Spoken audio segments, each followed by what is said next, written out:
Too bad it didn't go as you thought it would. Just get that divorce paper submitted and disappear. My husband changed as soon as my father-in-law was admitted to the hospital. I couldn't believe what I was hearing. Tom and I are going to divide his inheritance. You aren't getting anything. There is no money for a wife who is incapable of doing her own housework. I had no words. When I went to the city hall to file for divorce, however, I discovered a terrible truth. Nancy is my name. I am a 24-year-old housewife.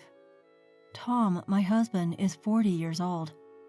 It's a May-December romance, as people say, but didn't go through a romantic courtship like in the movies. It just kind of happened. It was just luck that I ended up working for Tom's father at a construction company. For some reason, the company's president seemed to like me a lot from the start and repeatedly asked me to marry his son. The reason for this was that Tom, who was to become the company's next president, seemed to have no other marriage prospects. The president, who was worried about his future, was pessimistic about the company. He was worried that the company he had worked so hard to establish would end if there was no heir. Tom's father, who had met my father through work, even came to our house and asked for me as his wife. My family owns a construction company that has been in operation for generations. My father used to work for Tom's father's company for experience when he was younger. Tom's father helped my father in any way he could, including teaching him how to run a business. Maybe because of this, my father couldn't ignore the offer and decided to hear what he had to say.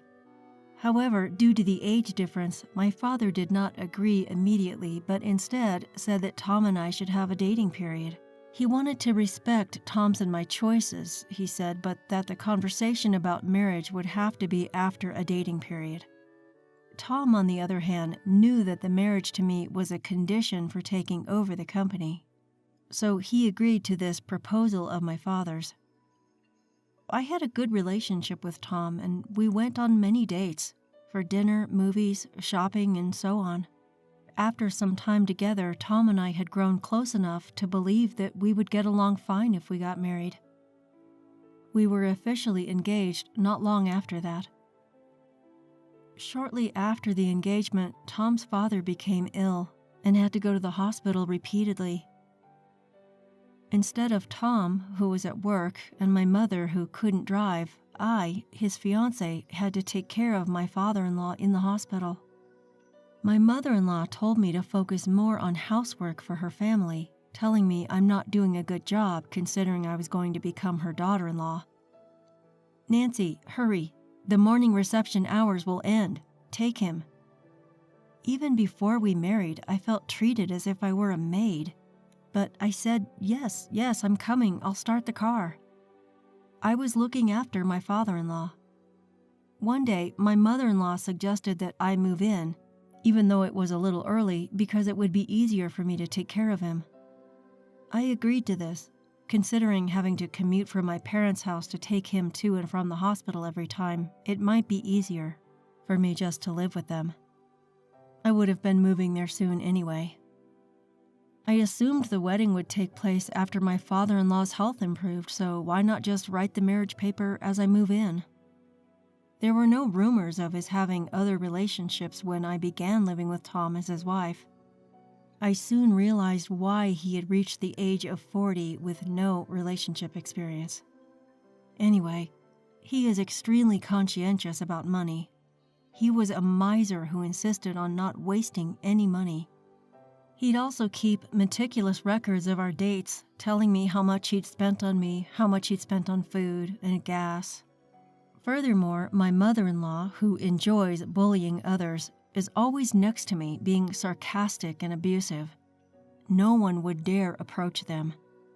Tom was very generous with his mother's spending and said nothing when she spent a lot of money on travel and name-brand goods.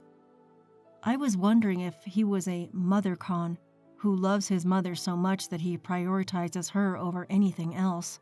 To be honest, I thought I made the decision to marry too quickly. I reasoned I should have moved in but not marry him until I was more familiar with their personalities and domestic affairs. However, when I considered my father and my father-in-law, I found myself speechless. My father-in-law's unconditional love for me was the only thing that kept me going. That day, I was getting ready to take my father-in-law, who hadn't been feeling well since the previous day, to the hospital first thing in the morning. Observing that, my mother-in-law was treating me like her housekeeper. "Nancy, have you made breakfast yet? The way you cleaned yesterday was unacceptable. Can you hurry up and just do it?" My mother-in-law did nothing but move her mouth as she sat in front of the television. Tom was sitting beside her, idly watching TV. "I'm sorry, I don't have time. I have to take your husband to the hospital." "Oh, well, then shouldn't you have gotten up earlier? I have to go out as well. Make us breakfast before you leave." I wondered if they could do some of the work themselves, seeing the two not even caring about their husband and father.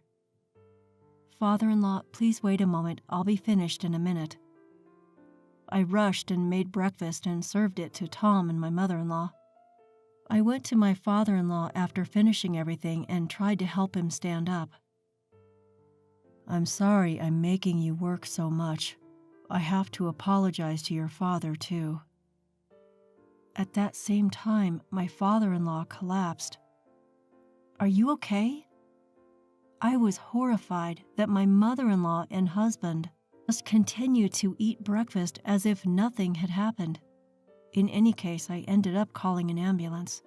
My mind just went blank until I heard the sirens. When the ambulance arrived a few minutes later, "Sorry, Nancy, I have to leave, so you handle the rest." "I have work to do as well, so please lock up." They left, leaving my father-in-law and me behind. When we arrived at the hospital, he had regained consciousness and was admitted. After the hospitalization procedures and doctor's explanations, it was already dark outside. "If something should happen to me, I will leave you something, Nancy," my father-in-law said as I sat with him on the bed. "It's my way of apologizing for making you endure my unappreciative son and wife. I guess I've been focused on work too much to know what's going on at home." My father-in-law continued in a weak voice, apologizing for wanting me to be Tom's wife. Soon after, I heard someone clear their throat by the door. Tom and my mother-in-law came in. They both approached me and inquired about the condition of my father-in-law. I thought that as family they must be worried, so I assured them. "He'll be fine. He just needs to rest a little and he'll be out of the hospital soon." I told them what the doctor said. Perhaps it was just my imagination, but Tom clicked his tongue, and it appeared as if my mother-in-law was disappointed. Several days later, when I was getting ready to visit my father-in-law, Tom and my mother-in-law handed me a paper and said, "Once you have filled this in, please go and submit it to the government office." The form had green ruled lines on it, and it was a divorce decree. Tom had overheard the conversation in my father-in-law's hospital room and told me, "My father became weak and said he was going to give you part of his inheritance, but we are not going to give you a penny. Wasn't it what you wanted all along, to marry someone so different from your age? But your plan was unsuccessful. Go file for divorce and you'll be a stranger to us." He cursed me profanely. What? I couldn't believe what I was hearing. I wasn't expecting him to say so much. "Just go to the government office. Tom and I are going to divide that man's inheritance equally. There is no one to share it with. There is no money for a wife who is incapable of doing her own housework." What I was hearing was disgusting. My father-in-law was about to be released from the hospital in a few days, but they sounded as if they expected him to die, which terrified me. How can you be so cruel?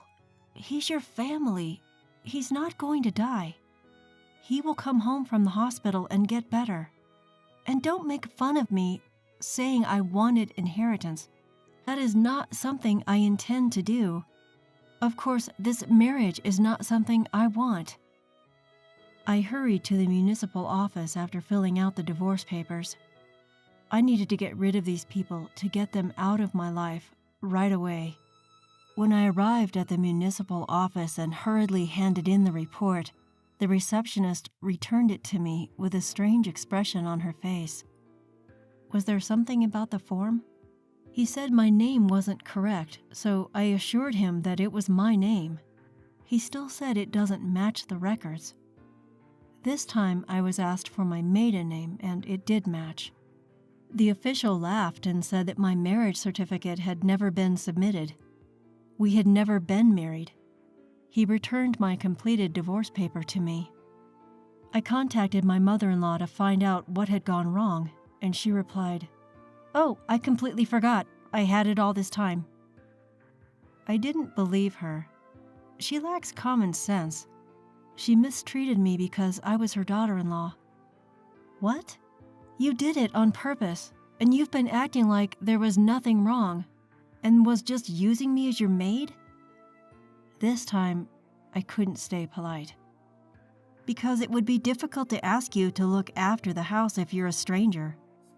But a wife would do anything for me, and I could ask her for anything. On the other end of the phone, my mother-in-law was laughing, seemingly without malice. Oh, she doesn't have to worry about her share of the inheritance. I heard Tom's voice and laughing loudly. I was almost unable to contain my rage for them. I was determined to fight back, to not let them get away with this. First, I called my father and requested that he accompany me to the government office. I quickly explained the situation and hung up the phone, and my father came running into the city office, surprised.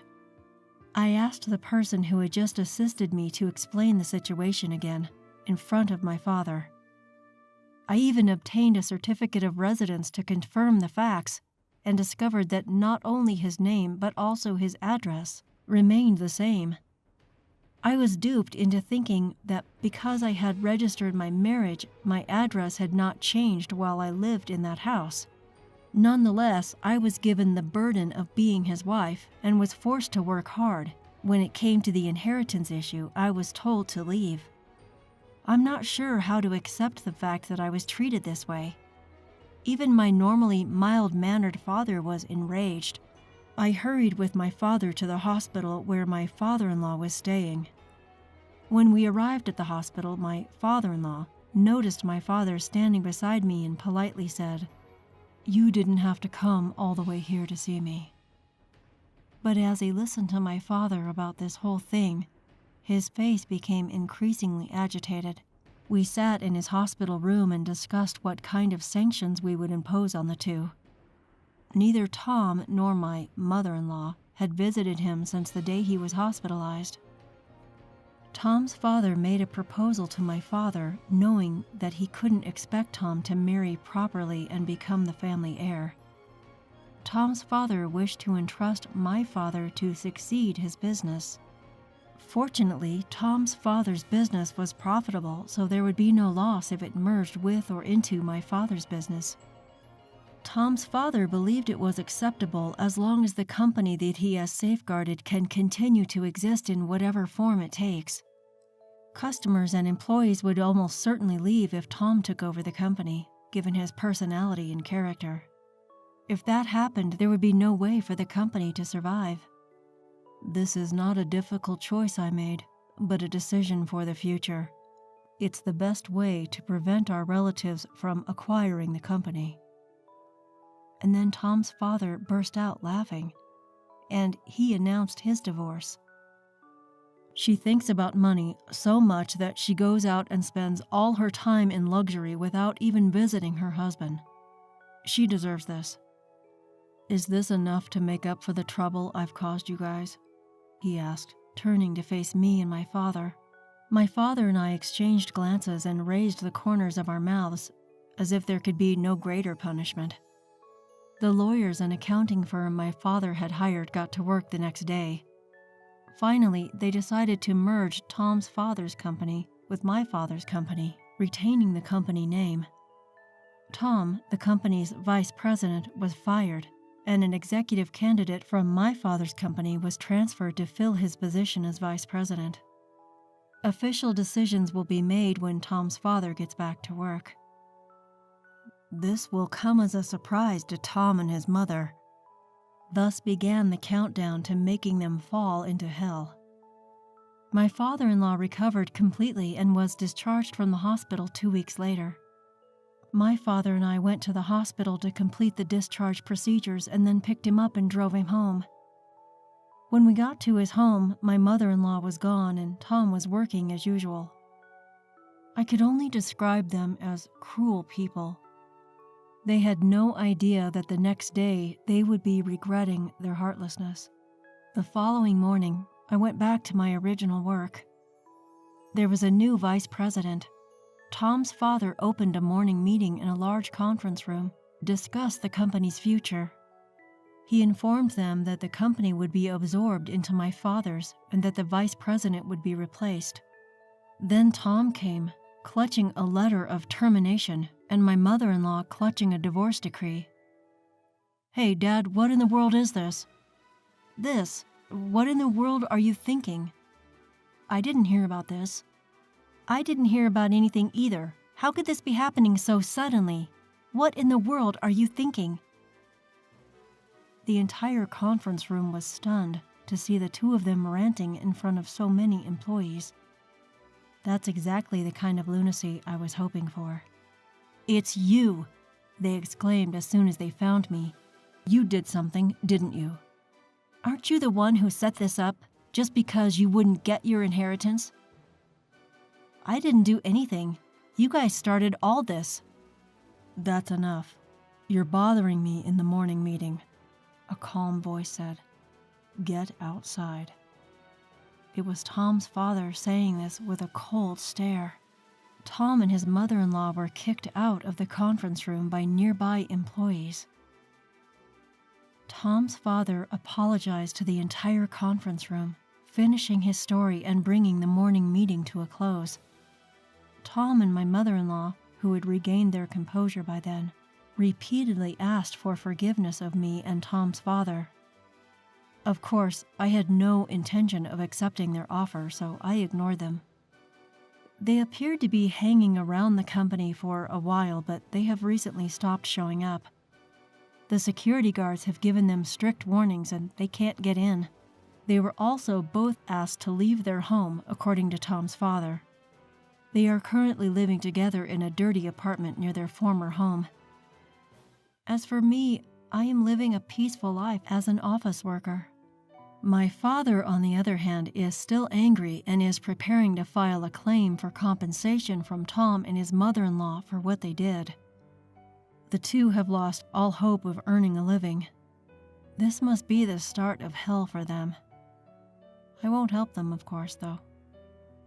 I hope they've realized that the way you treat people